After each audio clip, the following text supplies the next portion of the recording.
కర్కాటక రాశి వారికి ఈ వారం మధ్యస్థ ఫలితాలు గోచరిస్తోంది. ద్వితీయాధిపతి అయిన రవి సప్తమంలో ఉన్నారు కుజుడితో కలిసి.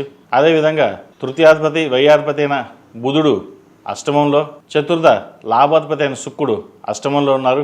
అష్టమ శుక్రుడు రాహుతో కలిసి ఉన్నారు. మిత్రక్షేత్రంలో ఉన్నారు, బాగుంది.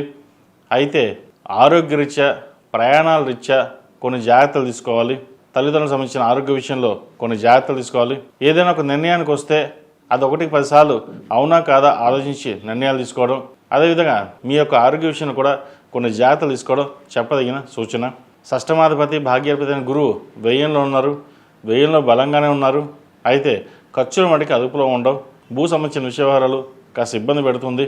ఒక భూమిని కొనాలన్నా అమ్మాలన్నా ఆ దగ్గర దాకా వచ్చి చేజారిపడం ఉంటుంది. కొంతకాలం ఆగి ముందుకు వెళ్ళడం చెప్పదగిన సూచన. ద్వితీయంలో కేతు ఉన్నారు కుటుంబ స్థానంలో. ఏదైనా ఒక కార్యక్రమం అనుకుంటే అది వెనక్కి లాగేవారు బోలు మంది ఉంటారు. అది సంతానం పరంగా కావచ్చు, లేదంటే అక్క చెల్లెలు కావచ్చు, ఎవరో ఒకరు. వీటి విషయంలో మీ సొంత నిర్ణయం తీసుకుని ముందుకు వెళ్ళడం చెప్పదగినది. అదేవిధంగా వివాహం కోసం ప్రయత్నం చేస్తున్న వారికి కాలం అనుకూలంగా ఉంది. వివాహ ప్రయత్నాలు ప్రారంభించవచ్చు. ఈ రాశిలో జన్మించిన విద్యార్థులకు కాలం చక్కగా నడుస్తోంది. కష్టైఫీలు అన్నారు పెద్దలు. కష్టం తగిన ప్రతిఫలం లభించే దశగా గ్రహతులు గోచరిస్తోంది.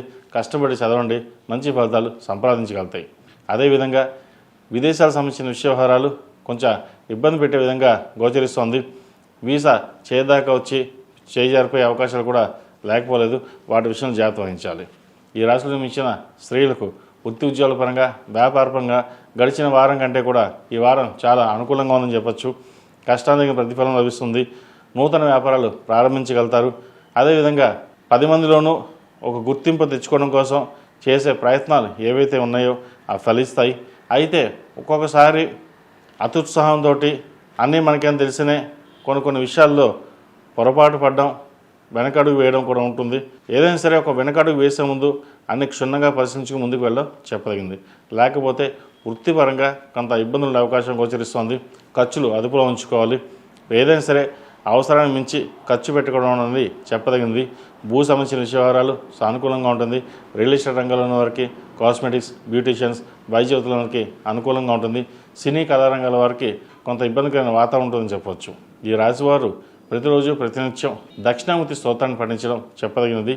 అదేవిధంగా సుబ్రహ్మణ్య పాశుపత హోమం చేయించుకోవడం చెప్పదగిన సూచన. ఈ రాశిలో జన్మించిన వారికి కలిసి వచ్చే సంఖ్య 3, కలిసి వచ్చే రంగు లెమన్ ఎల్లో. ఏదైనా పని మీద బయటకు వెళ్ళేప్పుడు సోమవారం కానీ శుక్రవారం కానీ వెళ్ళండి, మంచి ఫలితాలు సంప్రాప్తిస్తాయి.